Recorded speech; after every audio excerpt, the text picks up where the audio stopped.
with all that rain, so some of you get quite wet. So hey, we have shirts, so in case you're wet, we have t-shirts for you. And so my name is Jem.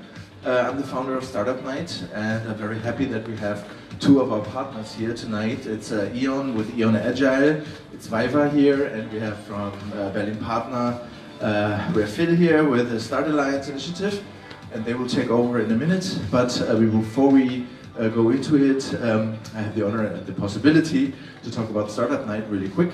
Who of you knows Startupnight? Yes. All right. Who has been there?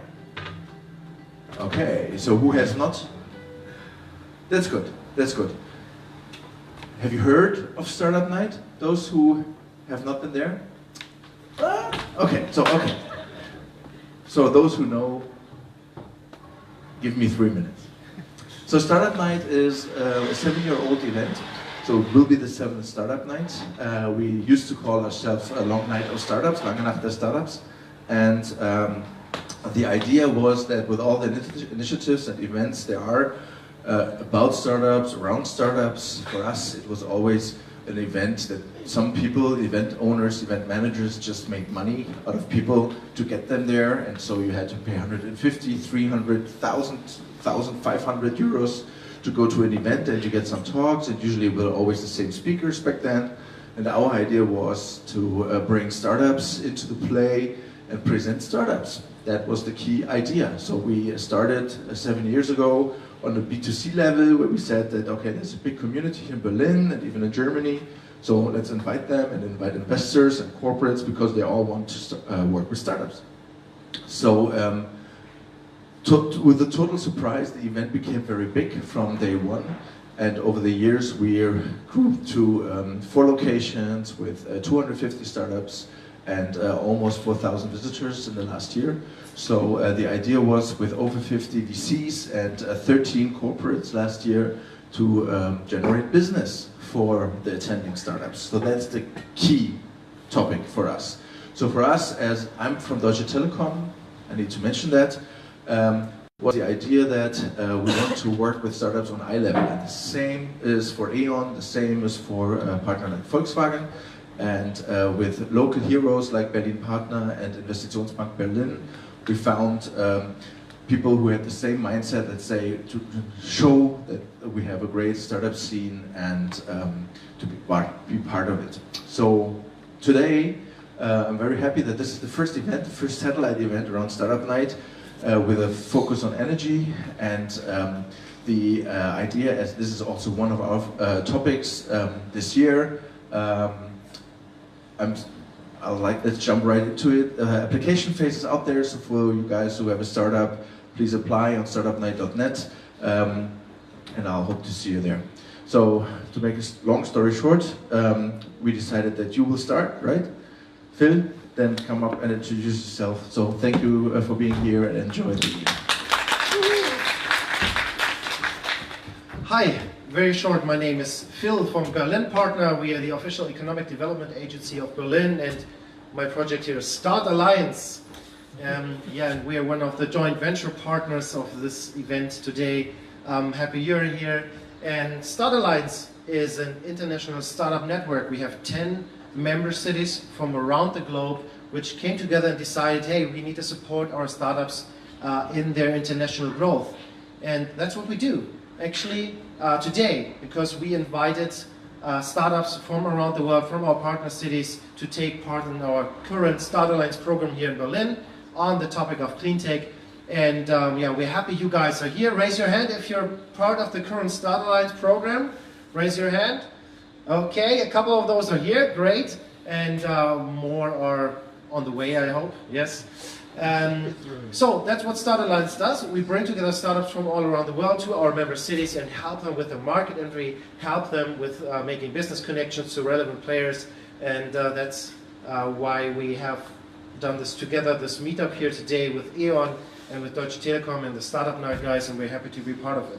If you want to engage with Start Alliance, you can visit our website at startalliance.net and find out more about all our programs that we do internationally. If you are interested in the US market, for example, we do stuff in New York, or we do stuff in Dubai, or in Tel Aviv, or all around the globe. So make sure to visit our website at startalliance.net and look at our cool programs. That's it from me. My name is Phil. If you have questions, happy to talk to you later. And I'll pass the mic now to Viva from E.ON.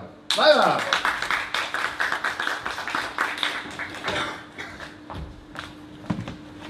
Thank you very much. First of all, thank you to hubraum for hosting us here today. I don't know if I see any people from hubraum, but maybe they will watch us later and get the thank you virtually. My name is Viva. I'm from E.ON, from E.ON's accelerator and seed investor. We're called Agile. We started in 2013. Actually, it was an internal program for E.ON employees back then. So the idea of our CEO, Johannes Thijssen, in 2013 was to motivate the people to create new businesses within the company.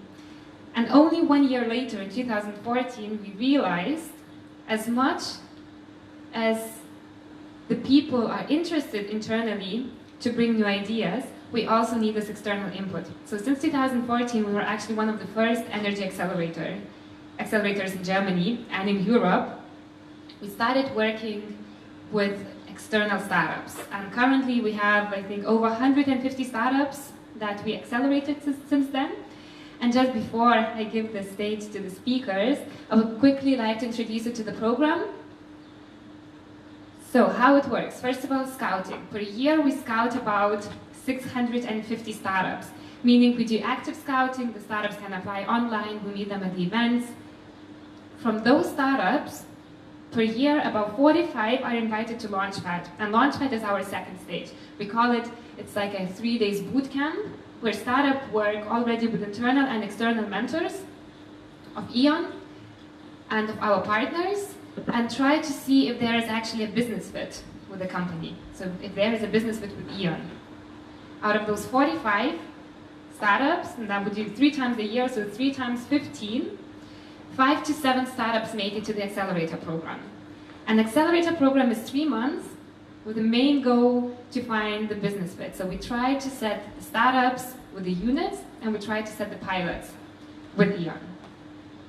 What we give the startups, we give them a little bit of cash. We give 22,000 euros completely for free. We give them training, mentoring, office space if they want to work with us. And of course, we give the E.ON network. And that's really our main value proposition, putting you together with our business units. After that, we have a demo day, which is really just a celebration. So we gather together, we celebrate the achievements that our startups made within the time. And if they set the pilot, if we find a need from the business, we can actually work together. And the piloting phase can go from 1 year to 2 years to 3 years. And if the startup needs money, we also can give them a seed investment. I'm really happy to present this program today because we have 2 speakers on the stage, and they're actually both the startups that are doing pilots with E.ON that have been with us for a while now. And it's my pleasure to invite Ira from Nuventura, our startup that started over a year ago with the program, and talk to you about a very, very important subject, climate protection. Thank you very much.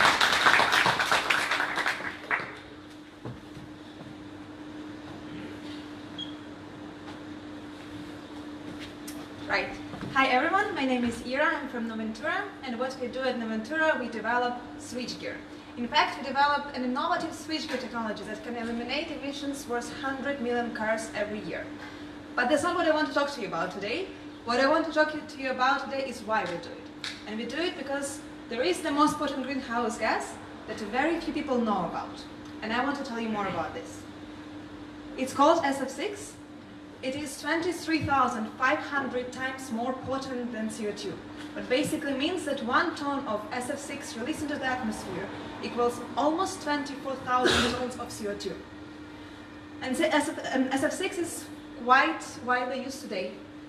Its emissions worth those 100 million cars that I talked previously about, and on top of this, the gas is extremely long-lived.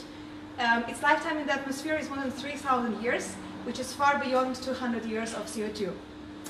Now the question, of course, is where it is used, and it is used in the energy industry mostly, in the electricity, in switchgear, which you can see right in the middle. 85% of all the SF6 produced is used exactly there. And a switchgear is an essential technology for electricity grid. So basically without it, we wouldn't have electricity. Why it is so important is basically because, you can't see a map here, but there's supposed to be a map of the road. Why it is so important is basically because it connects and disconnects electrical equipment. And for every city it is vital because basically if, and those red dots here are switchgear, if something happens in one part of the city, there is a breakdown, a problem, a switchgear shuts down that part of the city and basically protects the whole, the other part of the city that is still functioning.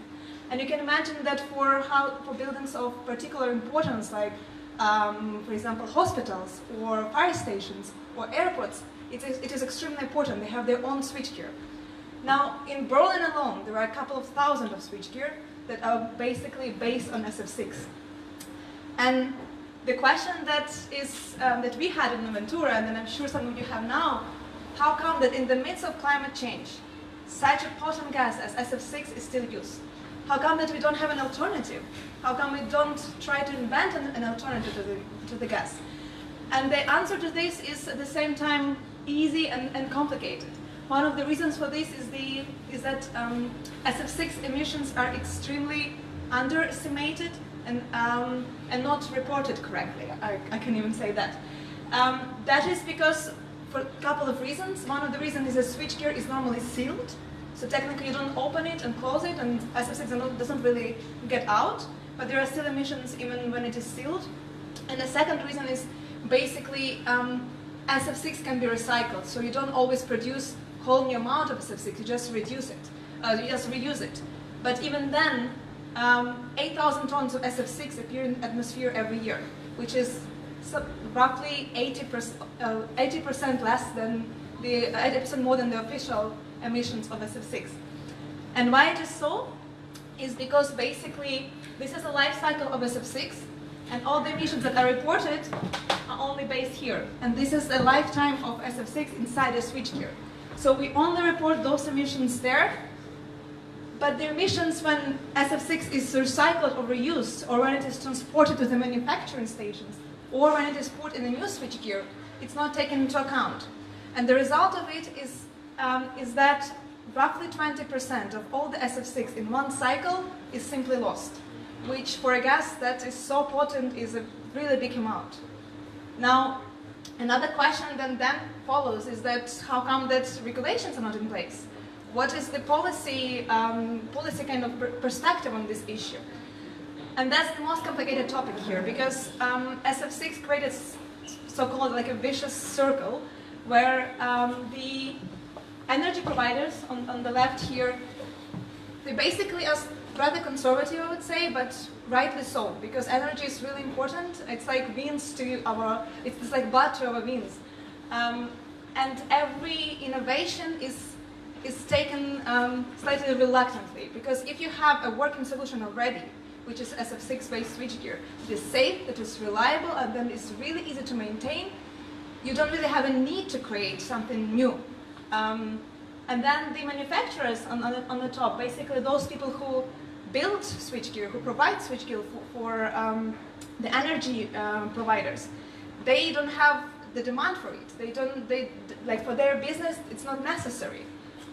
And then on the policy side, they cannot really introduce any regulations because there is no alternative.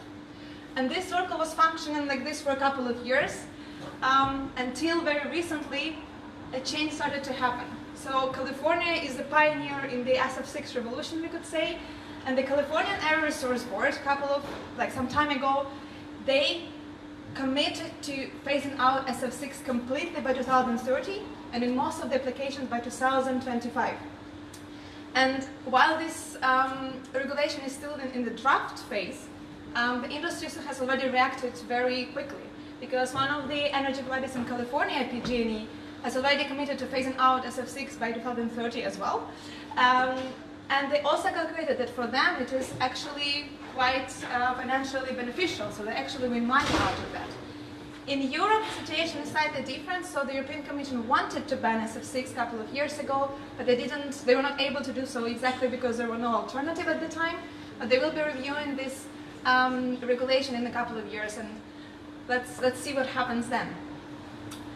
Now, what we do at Nuventura, very, very briefly, we created our own switchgear, and we replaced SF6 with the air all breeze. So we basically redesigned the inner component of the switchgear and made it possible to use simply dry air. And yes, it performs better, and it is not expensive. In fact, we have reduced total cost of ownership. But in case you want to talk about our product more, I'm very happy to talk to you later today, or please contact me via email, or visit our website, and I'll be happy to tell you more about our business model, what we do, why we do, how we do it, and also please come by later today. I'm also very happy to talk to you, and looking forward to the panel discussion. Thank you very much.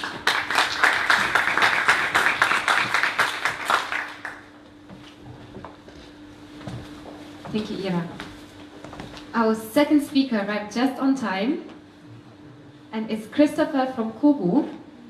This is actually also a startup of agile, but we met very differently than we did with Nuventura.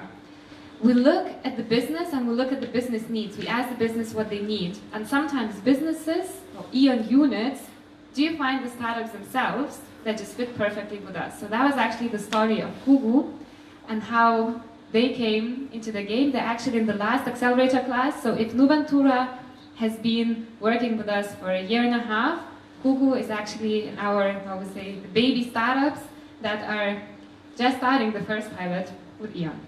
Tenant buildings.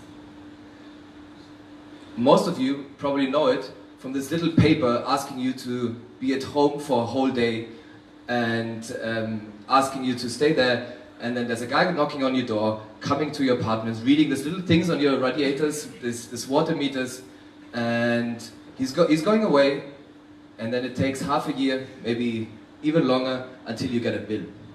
You receive a bill which has a lot of numbers. It is sometimes completely unrelated to whatever happened the year before, because you get now a bill in the middle of 2019 for something happening last year. I guess all of you, if it's like somewhere in a range, will just pay it.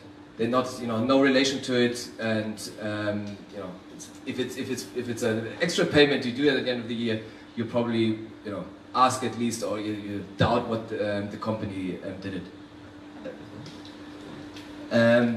The whole process for the property manager actually is a huge pain. He's working 8 to 9 months a year only to collect information and handling the different companies related in the heat cost billing and in the whole metering system. So it's going to be the Stadtwerke, the municipal energy providers. It's going to be the tech ministers, the metering companies. So he's handling all of them, and he's very reliant and dependent on their information, on the quality of their work, when they're going to get information. And most of the information and most of what they're talking about is paper-based. So it's actually, now we've just been coming from meeting last week, and yeah, I was shocked how much actually is on paper. Like even the question, there's something wrong, let's talk about it. It's not even written in an email. It's a letter, and then you get it back. So it's not talking about transferring these Ablesekarten to your metering company. Super inefficient, and of course, who can read your facility manager's writing? It's super costly and leading to failures. And the property manager, who's actually doing most of the work, is not even earning any money. It's the metering companies like Lexa Texer. Some of you might know they've been sold for 4.5 billion euros in the last couple of years. So they have huge profit margins to private equity funds that are interested, so they must earn a good money. And this is exactly what we want to change. We want to give the possibility to the property managers to insource the sub-metering, most of these processes, and end the dependencies on the metering companies. So how does the process look? Very quickly, the property manager provides information to the metering companies, to the ISTAs and TechHems. They're reading your meters, and then later when they have both of this information, they can create a heat cost bill. The heat cost bill is then together with the other umlagefähigen costs in your building, like your winter service and your electricity for the elevator, is then collected, and you're gonna get a Nebenkosten bill, so the ancillary bill. The tenant is then paying 100 euros within this bill. He's paying 100 euros to the metering companies, giving him all the profits left to him. So with Kugu, we want to change that. We want to eliminate the metering companies and give it in the hands of the property manager. And the property manager has now the tool. He's enabled to collect all the information related to the Nebenkostenabrechnung and send to you. And you're not anymore paying a metering company, a third party, you're paying him directly. We are now seeing that we can reduce this process from something like half a year, 9 months, down to 3-4 months, where he can finally, close the bill and send it out to the tenants, which is of course saving a lot of cost to him as well. How does it work? Each building we equip with a data collector. So we're collecting all of these. There's no more knocking on your door anymore. We're gonna collect all these metering data from heat cost allocator, water meters, heat meters, and so on, onto the data collector, sending it into the cloud.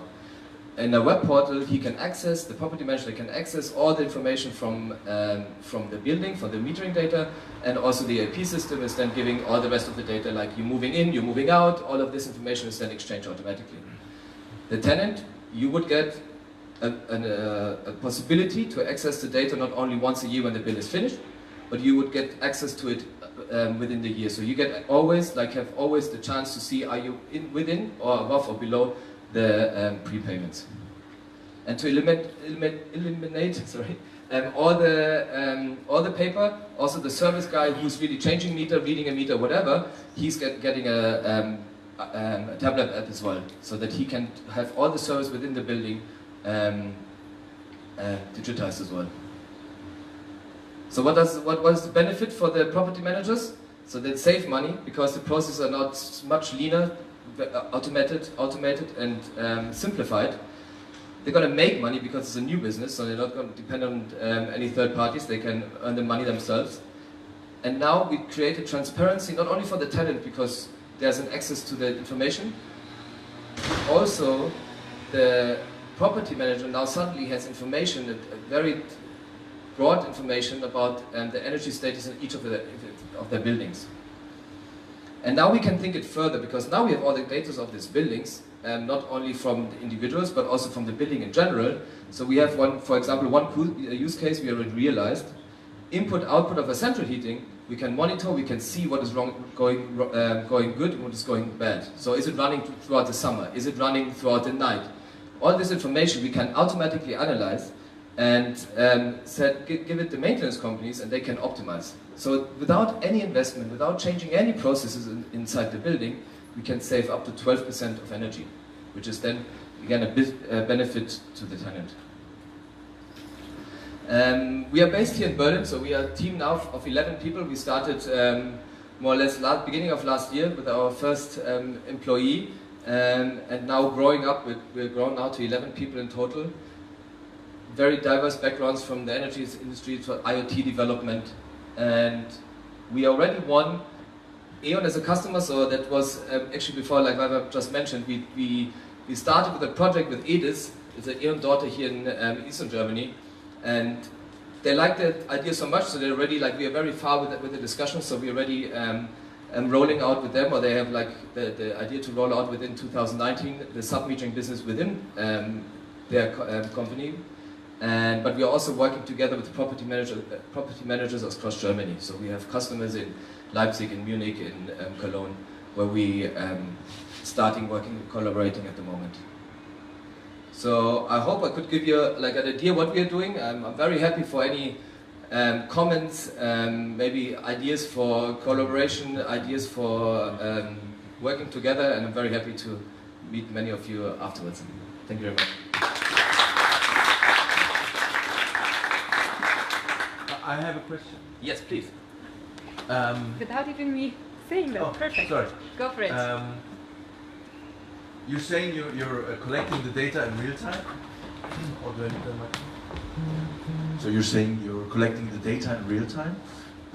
Why do you still need 3 to 4 months instead of 6? This is what you said, to get the bill out. That, you know, after gathering the data, the rest should be able to be done in real time as well. Why not? That was actually the first thing that Edis came and said, perfect, we can send a bill on the 1st, 2nd of January, right? Why not? The thing is, it's not only dependent on the metering data, it's also dependent on other bills. So for example, the maintenance company of the central heating. You have to know the electricity cost, the gas cost, the electricity running cost of a central heating. You have the Schornsteinfeger, the chimney guy. All of these bills, invoices you have to collect and put together, and then you can start with the process yourself. So it's also a lot inside the property manager. They have to do this bill tenant information. They have to collect from the beginning. So it will speed up the process, but it always depends on third parties. If the Stadtwerke doesn't give you the bill or them the bill because there has been any kind of problems, it will last time. But in general, for like the process, they don't have to wait anymore for like 2 months, getting something back. Maybe it's fault, then you send it back and forth. So this is like the main time savings, what we can say, which is then like, especially the 3 months at the end. I would also like to invite Ira on the stage, because I hope that you guys have questions not only for Christopher. First of all, thank you.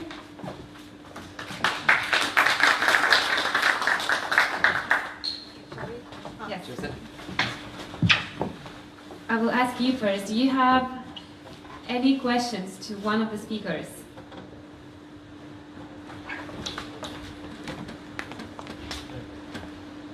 Okay, so I'll start. Can you maybe talk about working together with big companies in difference of culture? Yeah. So how do you deal with that? I mean, working startups that's fast-paced, that's agile working. So how do you live this day by day in this different worlds colliding? Yeah. So how do you deal with that?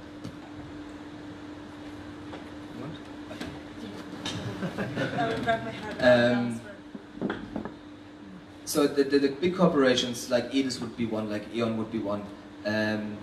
It's one thing which is challenging, and I think for them the processes take very long because they want to be very like diligent. They don't want to go out with a product on the market which is not known or they don't understand 100%.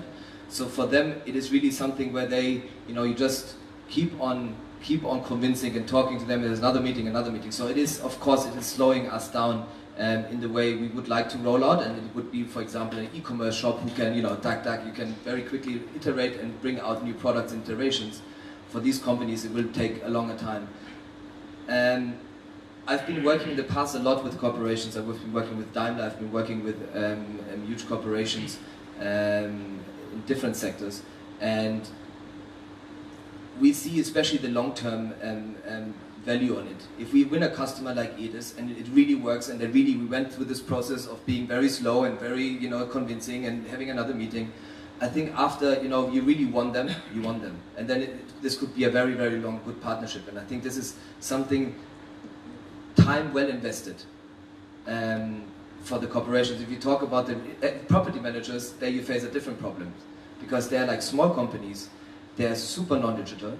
They work paper-based 90-95%. They have their folders, they have their archives of folders, which is amazing what they produce on paper. There the challenge is more about bringing the mindset and bringing the people to there is something new, and they are all like kind of open, but they are always like kind of resistant. So also there we are facing it in the prop tech industry, the challenge. But I think that both that once you win them, you really win them and win them for long term, and there's a long-term perspective growing a huge customer. From our side, I can really say that we're probably really lucky with the big corporations we work with. Just an example, we work with one of the biggest energy providers in Germany, and of course I think what you mentioned before is really correct, and I also agree that for them the decision-making process is much longer than for us. And generally the processes are organized in a completely different way. But we can't rush how they work, and they also cannot really change how we work. Recently, like, we had a very open discussion about the ways of collaboration. We were also invited to an open conference on actually how to scale together with a startup, when we really productively discuss different approaches in different ways.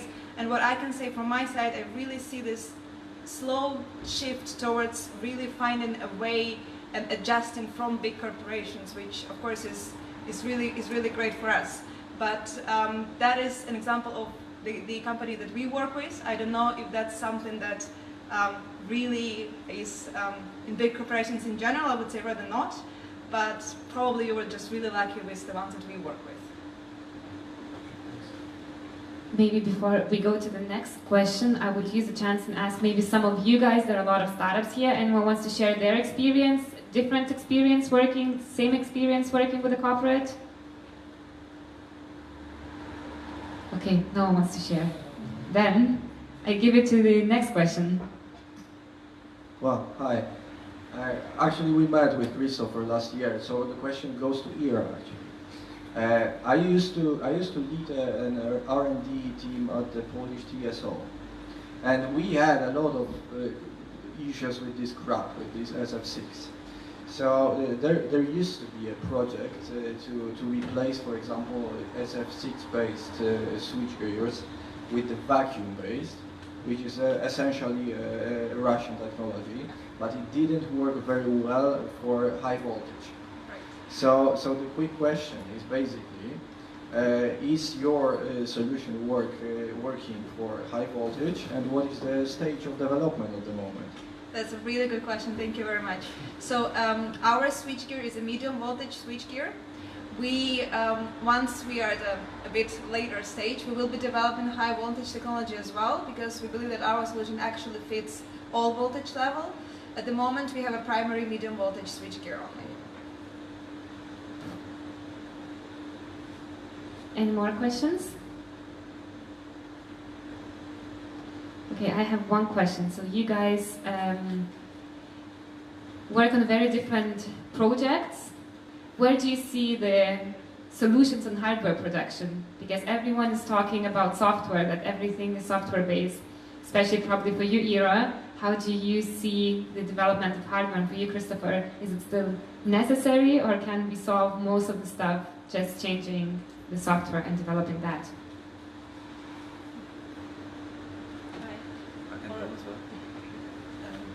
So, I think this, of course, digital processes can change a lot, and of course this is led by software, so any kind of software, if it's the data collected, collecting data, transferring it, GDPR conform and so on. We are facing, especially in our use case, we are facing a lot old ERP systems, so running systems where we have to adapt to, where we have to integrate to, where we have to exchange data with. So I think software can change a lot, but it always needs to consider the world which exists now, because we're not going to change, like in our case anyway, we're not going to change completely the way they are working and not the way they're integrating into, we have to integrate into their processes. What kind of software you use it, what purposes, how can we really make that, and that's I think the biggest challenge in developing the software, and to have really smart ways of intruding their daily lives and changing how they work, but making it at the same time maybe easier and saving process so that they can see the benefit from the very beginning. So I think just software and installing a new system and do everything new, I think this is a wishful thinking, and this would be, of course, everyone would love to have it, but it's very difficult. I think it's, for a startup, especially difficult to understand the way they're working and how to integrate into their system. I think for different challenges there should be different approaches, and in some cases indeed hardware is absolutely necessary. In other ways, I think with software, dependent on what we are talking about, software could bring really great results, but I also think that for hardware, adding software data collection, for example, analysis, is a really great touch. Like in bringing our case to the table, we have a hardware that we also we add software on top to really monitor performance and do predictive maintenance, for example. And I think that's an added benefit of software in a collaboration with hardware in any case. Okay, if there are no more questions, I'll ask one last one. What was in yours, so you both had startups for a while, or worked for a startup in a while, what would be one, for example, for the people who are still in the very early stage of the startup, which mistake that you've done you would not suggest to do, or you would ask to avoid? You're starting? I used to think many mistakes, I don't know. I think there's of course, like you said, there's many mistakes. There's always learnings, and I think that's, never think that you have the perfect solution and the perfect approach, and always like question what you're doing every now and then. Don't question it all the time, because then it's going to die sometimes very early. I think having a too strong product focus or having a too strong business focus is both blinding the other side. So having a good idea of what your product really should solve as a what kind of a product as a problem that it's going to solve, but also how can it fit into the business case of the customer. So for us, for example, we had also a pivot where we said, okay, we have a product which is amazing, which is working, and we can justify it, and everyone we talk to, it's great and it's nice, so we get a great feedback, but it didn't really fit into the business processes, and it didn't create the value where it should have created maybe the value as big as. So that was something where we learned, where we did with a pivot, we suddenly changed it, and especially focusing on the Umlagefähigkeit, which is in the industry like the keyword, and they're like, oh, Umlagefähig, or maybe I'm interested. So that was something we really learned the hard way, and I think this is very important. I think my answer will be slightly similar. I think for us, or for me personally, is don't question the how, question the why.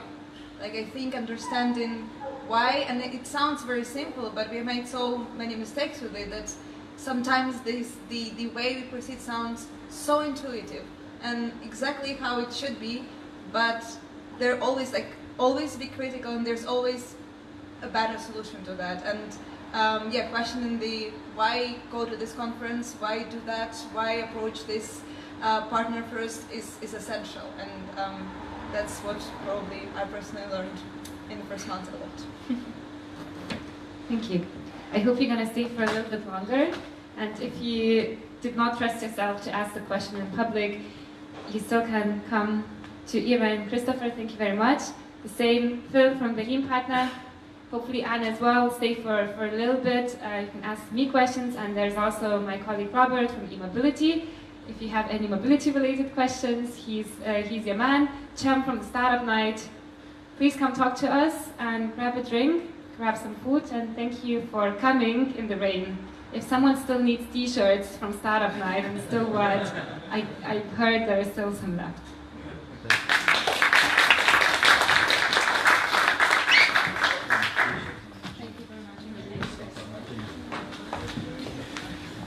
No drink yet. No drink yet.